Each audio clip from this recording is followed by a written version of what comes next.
Motor ವಾಹನ ತಿದ್ದುಪಡಿ ಕಾಯ್ದೆ ಪ್ರಕಾರ ದುಬಾರಿ ದಂಡ ಜಾರಿ ಆಗ್ತಾ ಇದ್ದ ಹಾಗೆ ನೆಲಮಂಗಲದಲ್ಲಿ ಡಿಎಲ್ಗಾಗಿ ಜನ ಸಾಲುಗಟ್ಟಿ ನಿಂತಿದ್ದಾರೆ. ಡಿಎಲ್ ಪಡೆಯೋದಕ್ಕೆ ಫಿಟ್ನೆಸ್ ಸರ್ಟಿಫಿಕೇಟ್ ಪಡೆಯೋದಕ್ಕೆ ಹಾಸ್ಪಿಟಲ್ನಲ್ಲಿ ಜನ ಸೇರ್ಕೊಂಡಿದ್ದಾರೆ. ಇನ್ನು ಫಿಸಿಕಲ್ ಫಿಟ್ನೆಸ್ ಸರ್ಟಿಫಿಕೇಟ್ ಕೊಡೋದಕ್ಕೆ ವೈದ್ಯರ ಬಳಿ ಬಂದ್ರೆ ಡಾಕ್ಟರ್ ಇದೇ ಚಾನ್ಸ್ ಅಂತ ಒಳ್ಳೆ ಕಮಾಯಿ ಮಾಡ್ತಾ ಇದ್ದಾರೆ. ಪೊಲೀಸ್ ಠಾಣೆ ಪಕ್ಕದಲ್ಲೇ ವಸೂಲಿಗಿಳಿದಿದ್ದು ಜನರು ಆಕ್ರೋಶವನ್ನ ವ್ಯಕ್ತಪಡಿಸ್ತಾ ಇದ್ದಾರೆ. ಒಂದು ಸರ್ಟಿಫಿಕೇಟ್ಗೆ 100 ರಿಂದ 200 ರೂಪಾಯಿ ವಸೂಲಿಯನ್ನ ಮಾಡ್ತಾ ಇದ್ದಾರಂತೆ. ಡಾಕ್ಟರ್ ಶರೀಫ್ ಲಂಚಾವತಾರದ ವಿಡಿಯೋ ನ್ಯೂಸ್ 18 ಕನ್ನಡದಲ್ಲಿ ಪ್ರಸಾರವಾದ ಬಳಿಕ ತಾಲೂಕು ವೈದ್ಯಾಧಿಕಾರಿ ಹರೀಶ್ ಕ್ರಮ ಕೈಗೊಳ್ಳುವಂತ ಭರವಸೆಯನ್ನ ಕೊಟ್ಟಿದ್ದಾರೆ.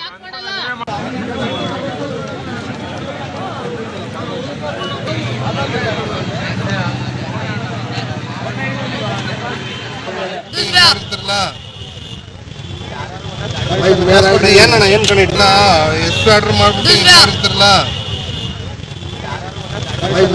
ಏನಣ್ಣ ಏನ್ ನಮ್ಗೇನಿದಿಲ್ಲ.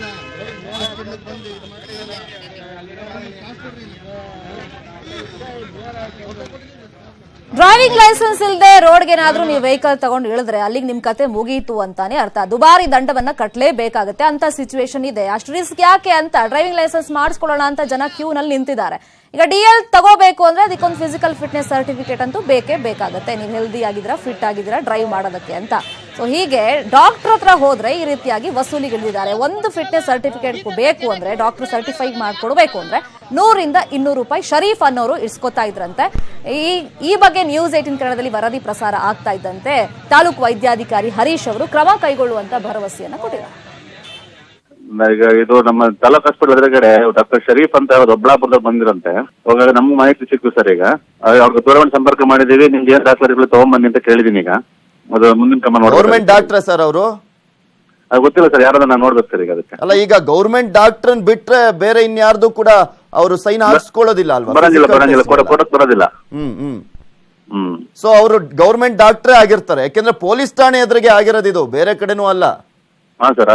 ಈಗ ನೀವು ಆಕ್ಷನ್ ಅಂದ್ರೆ ಏನ್ ತಗೊಳ್ತೀರಾ? ಆಕ್ಷನ್ ಅಂದ್ರೆ ಅದನ್ನ ಸರ್ ಈಗ ನಮ್ಮ ಇಲಾಖೆ ಫಸ್ಟ್ ಸಕಾಲದಲ್ಲಿ ಎಂಟ್ರಿ ಆಗ್ಬೇಕು.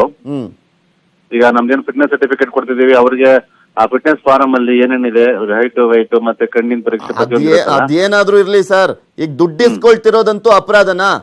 ಹೌದು, ಅಪರಾಧ. ನೀವು ಕ್ರಮ ಏನ್ ತಗೊಳ್ತೀರಾ ಸರ್? ಅದನ್ನ ಸರ್ ಈಗ ನಮ್ಮ ಮೇಲೆ DHO ಸಾಹೇಬರು ತಿಳಿಸ್ತೀನಿ ಅದನ್ನ. ಅವರಿಂದ ಅದು ಏನ್ ಮಾಹಿತಿ ಬರುತ್ತೆ. ಮೆಡಿಕಲ್ ಡೆಂಟಲ್ ಸೀಟ್ ಕೊಡಿಸೋದಾಗಿ ವಂಚನೆಯನ್ನ ಮಾಡಲಾಗಿದೆ. ಸಿಸಿಬಿ ಪೊಲೀಸರಿಂದ ಒಟ್ಟು 9 ಆರೋಪಿಗಳನ್ನ ಬಂಧಿಸಲಾಗಿದೆ. ಪವನ್, ನಿಶಾಂತ್, ಮುನೀಶ್ ಸೇರಿದಂತೆ 9 ಜನರನ್ನ ಬಂಧಿಸಲಾಗಿದೆ. ಇವರೆಲ್ಲ ಏನ್ ದಂಧೆ ಮಾಡ್ತಾ ಇದ್ರು ಅಂದ್ರೆ ಮೆಡಿಕಲ್ ಹಾಗೇನೆ ಡೆಂಟಲ್ ಸೀಟ್ ಕೊಡಿಸ್ತೀವಿ ಅಂತ ನಂಬಿಸಿ ಮೋಸ ಮಾಡ್ತಾ ಇದ್ರಂತೆ. ಸಿಸಿಬಿ ಪೊಲೀಸರು ಒಟ್ಟು 9 ಆರೋಪಿಗಳನ್ನ ಅರೆಸ್ಟ್ ಮಾಡಿದ್ದಾರೆ. ಪವನ್, ನಿಶಾಂತ್, ಮುನೀಶ್ ಸೇರಿದಂತೆ ಒಟ್ಟು 9 ಜನ ಆರೋಪಿಗಳನ್ನ ಅರೆಸ್ಟ್ ಮಾಡಿದ್ದಾರೆ. ಇವರು 1,80,000 ನಗದು ಹಾಗೇನೆ 1 ಲಕ್ಷ ಮೌಲ್ಯದ ಡಿಡಿಯನ್ನ ಸದ್ಯಕ್ಕೆ ಪೊಲೀಸರು ವಶಕ್ಕೆ ಪಡ್ಕೊಂಡಿದ್ದಾರೆ. ಜಯನಗರ 3ನೇ ಬ್ಲಾಕ್ನಲ್ಲಿ ಕನ್ಸಲ್ಟೆನ್ಸಿಯನ್ನ ಇವರು ನಡೆಸ್ತಾ ಇದ್ರು.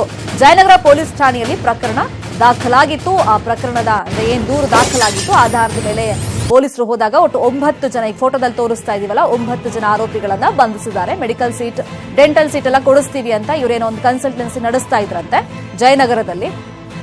ದೂರು ರಿಜಿಸ್ಟರ್ ಆಗ್ತಾ ಇದ್ದಂತೆ, ಕಂಪ್ಲೇಂಟ್ ರಿಜಿಸ್ಟರ್ ಆಗ್ತಾ ಇದ್ದಂತೆ ಆರೋಪಿಗಳನ್ನ ಅರೆಸ್ಟ್ ಮಾಡಿದ್ದಾರೆ. ಆರೋಪಿಗಳ ಹತ್ರ ಪೊಲೀಸರು ಹೋಗಿ ರೇಡ್ ಮಾಡಿದಂತ ಟೈಮ್ನಲ್ಲಿ 1,80,000 ನಗದು ಇತ್ತು. ಜೊತೆಗೆ 1 ಲಕ್ಷ ಮೌಲ್ಯದ ಡಿಡಿ ಕೂಡ ಇದ್ದಂತೆ. ಅದನ್ನೆಲ್ಲವನ್ನೂ ಕೂಡ ಪೊಲೀಸರು ವಶಕ್ಕೆ ಪಡ್ಕೊಂಡಿದ್ದಾರೆ.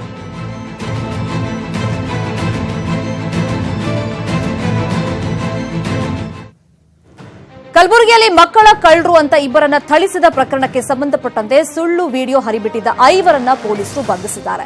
ಮಕ್ಕಳ ಕಳ್ಳರು ಅಂತ ಸಾಮಾಜಿಕ ಜಾಲತಾಣದಲ್ಲಿ ಕಿಡಿಗೇಡಿಗಳು ವಿಡಿಯೋವೊಂದನ್ನ ಹರಿಬಿಟ್ಟಿದ್ರು. ವಿಡಿಯೋ ನೋಡಿ ಜನರು ಶಂಕರ್ ಜೋಶಿ, ಸಂತೋಷ್ ಜೋಶಿಯನ್ನ ಮಕ್ಕಳ ಕಳ್ಳರು ಅಂತ ಭಾವಿಸಿ ಹಿಗ್ಗಾಮುಗ್ಗ ಥಳಿಸಿದ್ರು. ಬಳಿಕ ಹಲ್ಲೆಗೊಳಗಾದವರು ಪೊಲೀಸ್ ಠಾಣೆಗೆ ಹೋಗಿ ದೂರನ್ನ ಕೊಟ್ಟಿದ್ರು. ದೂರಿನ ಅನ್ವಯ 5ರನ್ನ ಬಂಧಿಸಲಾಗಿದೆ.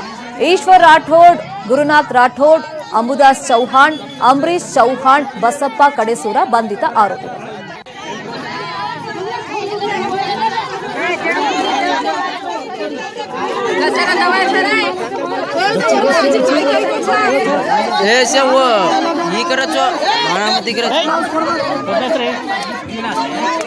ಈ